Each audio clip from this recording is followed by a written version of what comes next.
ఈ వీడియో చూస్తున్న అందరికీ నమస్కారం. ఈ వీడియోలో మనకు కొత్తగా పెన్షన్లను ఎన్టీఆర్ భరోసా పెన్షన్లు అయితే రద్దు చేస్తున్నారు కదా, రద్దు చేసి నోటీసులు అయితే పంపిస్తున్నారు కదా. ఆ రద్దు చేసిన దాన్ని మీరు మళ్ళీ తిరిగి ఎలా పెట్టుకోవాలి అనే దాని గురించి చూద్దాము. అప్పీల్ ఎలా చేయాలి, దానికి కావాల్సిన పత్రాలు ఏంటి అనే దాని గురించి చూద్దాము.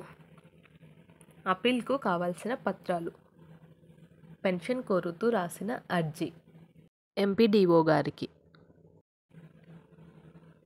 ఆధార్ కార్డ్స్ జిరాక్స్, పెన్షన్ రద్దు లేదా రకం మార్పు నోటీసు, సదరం సర్టిఫికేట్ పాతది, సదరం సర్టిఫికేట్ కొత్తది.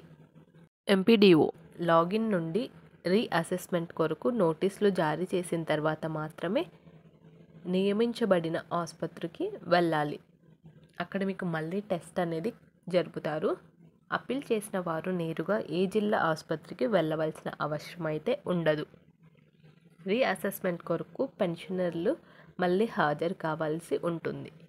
అవసరమైతే హాస్పిటల్ చికిత్సకు సంబంధించిన పత్రాలను కూడా సమర్పించాలి. ఈ పత్రాలన్నీ ఎంపీడీఓ కార్యాలయంలో సమర్పించాలి. ఈ పత్రాలు అయితే కావాలి. మీరు ముందుగా ఎటువంటి టెస్ట్కు అయితే వెళ్ళాల్సిన అవసరం లేదు. రీఅసెస్మెంట్ కొరకు నోటీసులు జారీ అయిన తర్వాతే వాళ్ళు చెప్తారు హాస్పిటల్కి వెళ్ళాలని, అప్పుడు వెళ్ళాల్సి ఉంటుంది.